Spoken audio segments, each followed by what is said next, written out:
بسم اللہ الرحمن الرحیم ایاک نعبد و ایاک نستعین۔ اے اللہ، ہم تیری عبادت کرتے ہیں اور تجھی سے مدد مانگتے ہیں۔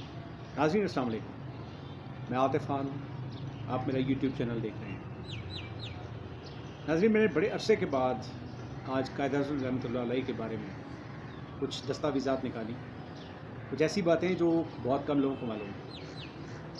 میں نے بھی ان کو پڑھا اور بڑے عرصے کے بعد پڑھا، and I was amazed، میں حیران رہ گیا کہ قائد اعظم رحمۃ اللہ علیہ، جن کا اصل نام محمد علی جناح ہے، اتنے انٹیلیجنٹ، اتنے برجستہ جواب دینے والے اور کمال ہوشیاری کے ساتھ معاملات کو اور سچویشن کو سمجھ کے اس کے مطابق ریئیکٹ کرنے والے، ایسا شخص عام انسان نہیں ہو سکتا۔ اللہ پاک نے ان کو ایسے ہی چوز نہیں کیا تھا۔ He was incredibly intelligent, incredibly smart and incredibly handsome۔ اتنے زبردست آدمی تھے کہ ان کے بارے میں نے چند واقعات جو پڑھے، میرا دل کیا میں آپ سے شیئر کروں۔ قائد اعظم رحمۃ اللہ علیہ لنڈن یونیورسٹی میں لاء کی تعلیم حاصل کر رہے تھے۔ He was becoming a barrister at law۔ ان کا ایک پروفیسر تھا گورا، اس کا نام تھا مسٹر پیٹرز۔ اس کو محمد علی جناح صاحب سے خاص خار تھی۔ اس کو یہ چڑ تھی کہ ایک ایشین لڑکا اور وہ بھی مسلمان، وہ اس طرح کی یونیورسٹی میں تعلیم حاصل کرنے آیا۔ ہوتا ہے کچھ لوگوں کو گرج ہوتا ہے، اس کو بھی تھا۔ وہ وقتاً فوقتاً محمد علی جناح صاحب کو بے عزت کرتا رہتا تھا، کوشش کرتا تھا، لیکن ہر بار وہ ناکام ہوتا تھا۔ میں آپ کو یہی واقعہ ڈسکس کرنے لگا۔ ایک دن یہ یونیورسٹی میں ڈائننگ ہال میں بیٹھا ہوا تھا اور لنچ کر رہا تھا۔ محمد علی جناح صاحب اتفاقاً وہاں پہ تشریف لے کے گئے اور اپنی ٹرے پکڑ کے اتفاق سے ان کی ٹیبل پہ بیٹھ گئے۔ آپ کو معلوم ہے اس پروفیسر نے کیا کہا؟ اس نے کہا، mister Jinnah, don't you know that a bird and a pig can't sit together? کہ جناح صاحب، آپ کو نہیں پتہ ایک ٹیبل پہ ایک پرندہ اور ایک خنزیر اکٹھے نہیں بیٹھ سکتے؟ آپ بالکل شرمندہ نہیں ہوئے، آپ نے بڑے اطمینان سے جواب دیا، well then I shall fly away, یعنی میں پھر اڑ کے کسی اور جگہ جا کے بیٹھ جاتا ہوں۔ کمال ہوشیاری سے انہوں نے جواب دیا۔ پروفیسر لاجواب ہو گیا، انہوں نے کس طریقے سے خود کو پرندہ اور اس کو خنزیر قرار دے دیا۔ یہ کلاس میں واپس آئے تو پروفیسر نے ان سے سوال کیا، ان کی انٹیلیجنس کو ٹیسٹ کرنے کے لیے، انفیکٹ ان کو چیلنج کرنے کے لیے۔ اس نے کہا، mister Jinnah, if you happen to travel somewhere and you find two bags, one full of intelligence and the other full of money, which will you choose؟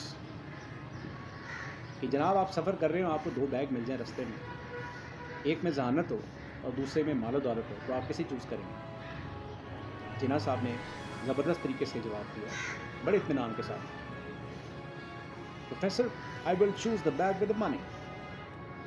اور پروفیسر صاحب ہنس پڑے، انہوں نے کہا، اچھا تو تم پیسوں والے بیگ کو چوز کرو گے؟ ساتھ ہی اس نے پھر ان کو طنزاً بات کی، if I'm in your shoes, I would definitely go for the bag with intelligence. I would prefer the bag with intelligence, and I would let go of the bag with the money۔ کہ بھئی میں اگر آپ کی جگہ پہ ہوں تو میں تو ذہانت والا بیگ چوز کروں گا، میں مال و دولت کو تو میں ٹھکرا دوں گا۔ آپ نے کیا کمال جواب دیا! آپ نے فرمایا، professor, if someone has something already, he is equipped with that thing, what will he do? He will definitely choose something which he don't have۔ کمال ہے۔ آپ نے کہا کہ جب کسی کے پاس کوئی چیز پہلے سے موجود ہو تو پھر وہ اسی چیز کو چوز کرے گا نا جو اس کے پاس نہیں ہے۔ یعنی کہ میرے پاس ذہانت تو پہلے سے ہی ہے، مال و دولت نہیں ہے، میں تو وہی چوز کروں گا۔ پروفیسر بہت غصے میں آ گیا۔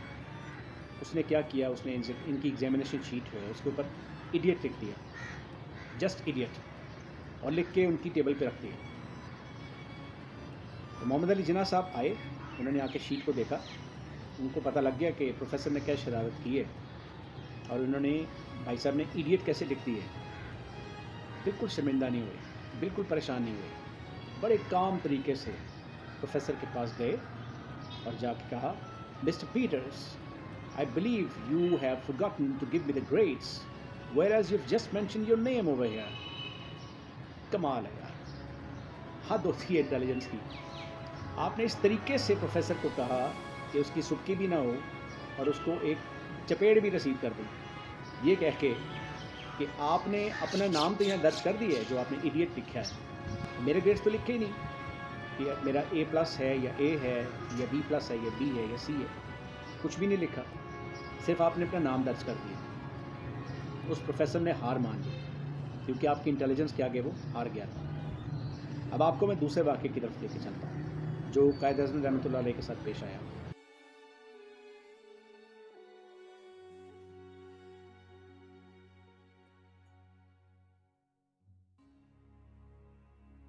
ناظرین, قائد اعظم رحمۃ اللہ علیہ اپنے اوائل دور میں جب آل انڈیا مسلم لیگ تھی, اس کا ایک اجلاس ہو رہا تھا دلی میں, اور اس پارلیمنٹ کے اجلاس میں شرکت کے لیے آپ بمبئی سے دلی جا رہے تھے. ٹرین کا فرسٹ کلاس جو ڈبہ ہے اس کا انہوں نے انتخاب کیا اور وہاں سفر کرنا شروع کر دیا. آپ اخبار پڑھ رہے تھے, اس ڈبے میں ایک خاتون سوار ہوئی جو نوجوان اور خوبصورت تھی, اور وہ تھی بیسیکلی جرائم پیشہ عورت. اس نے ان کو اکیلا دیکھا تو اس نے فوراً ان کو اپروچ کیا اور اسٹریٹ جا کے بات کی کہ آپ مجھے 1000 روپے ادا کریں, ورنہ میں ٹرین کی چین کھینچ کر شور مچاؤں گی اور لوگوں کو اکٹھا کروں گی اور الزام لگاؤں گی کہ آپ نے میری عزت سے کھیلنے کی کوشش کی ہے. قائد اعظم رحمۃ اللہ علیہ پریشان ہو گئے, ان کی صورتحال بڑی شرمناک تھی, لیکن آپ نے کمال ہوشیاری سے خاموشی اختیار کی رکھی, بالکل کوئی بات آگے سے نہیں کی. اس عورت نے پھر یہ بات دہرائی کہ آپ مجھے 1000 روپے ادا کیجیے ورنہ میں شور مچا دوں گی. آپ پھر خاموش رہے. اس نے 3-4 دفعہ ایسی بات کہی, لیکن آپ اپنی جگہ سے کس سے مس نہ ہو. اس نے ان کو جھنجھوڑا اور دوبارہ سے یہ بات دہرائی تو قائد اعظم رحمۃ اللہ علیہ نے فوراً ذہانت کا استعمال کرتے ہوئے ایک کاغذ اور ایک پین اس کے حوالے کیا کہ اس پہ لکھو جو تم کہہ رہی ہو. یہ ظاہر کیا کہ جیسے وہ بول نہیں سکتے یا سن نہیں سکتے. تو اس عورت نے فوراً اس پیپر پہ لکھ دیا کہ آپ مجھے 1000 روپے ادا کیجیے ورنہ میں شور مچا دوں گی اور آپ پہ الزام لگا دوں گی. جیسے ہی اس نے پیپر پہ یہ بات لکھی, قائد اعظم رحمۃ اللہ علیہ نے فوری طور پہ وہ پیپر اس سے لیا, ٹرین کی چین کھینچی, اور جب اسٹیشن ماسٹر ان کے پاس آیا تو فوری طور پہ وہ کاغذ اس کے حوالے کر دیا. اور اس نے جیسے ہی وہ پڑھا کہ اس عورت نے بلیک میل کیا ان کو, اس عورت کو گرفتار کر لیا گیا. اس طرح آپ نے کمال ذہانت سے اس عورت کو شکست دی اور بغیر کسی الجھن میں پڑے ہوئے اس سے اپنے آپ کو اس سچویشن سے باہر نکالا.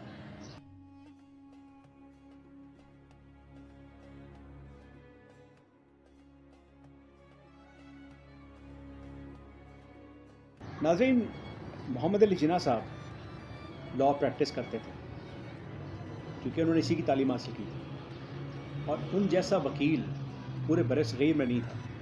بہت انٹیلیجنٹ تھے اور لوگ ان کی اس ذہانت کو جانتے بھی تھے اور مانتے بھی تھے. ایک تاجر آپ کے پاس آیا اور اس نے آپ کو ایک کیس آفر کیا اور اس نے یہ کہا کہ آپ میرا کیس ریزالو کروا دیں تو میں آپ کو پورے 5000 دوں گا. آپ نے فرمایا کہ کیا آپ کو معلوم ہے کہ میں ہر پیشی پہ 500 روپے لیتا ہوں, تو اس کی جتنی پیشیاں بھی ہوں گی اس حساب سے میں پیسے لوں گا. اس تاجر نے کہا میں پورے 5000 آپ کو ادا کر رہا ہوں, میرا خیال ہے یہ کافی ہے. آپ نے فرمایا نہیں, میں ہر پیشی پہ 500 روپے لوں گا لیکن آپ کا کیس سالو ہو جائے گا. اس نے کہا ٹھیک ہے, مجھے منظور ہے. آپ نے کیس لیا اور 3 پیشیوں میں کیس بکتا دیا. اب 3 پیشیوں کے حساب سے 1500 روپے بنے. آپ نے اپنا بل پیش کر دیا. اس تاجر کو کہا کہ مجھے 1500 روپے دے دیجیے.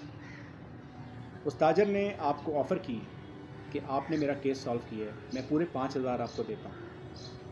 آپ نے فرمایا نہیں, میں نے 3 پیشیوں پہ کیس بھگتایا ہے، ہر پیشی کے 500 کے حساب سے 1500 بنتے ہیں، میں 1500 ہی لوں گا، یہ 5000 آپ اپنے پاس رکھیں۔ ایسا ایماندار اور ذہین اور اتنا گنوں والا لیڈر عام انسان نہیں ہے، اور قسمت والوں کو ایسا لیڈر ملتا ہے۔ ہماری قسمت تھی، ہمارے نصیب اچھے تھے، اللہ پاک نے ہمیں ایسا لیڈر عطا کیا، اور ہم نے کفران نعمت کرتے ہوئے قائد اعظم رحمۃ اللہ علیہ کو بھلا دیا، ان کی تعلیمات کو بھلا دیا۔ آپ کے بارے میں علامہ ڈاکٹر اقبال صاحب پتہ کیا فرماتے ہیں؟ نہ وہ بکتے ہیں، نہ وہ ہار مانتے ہیں۔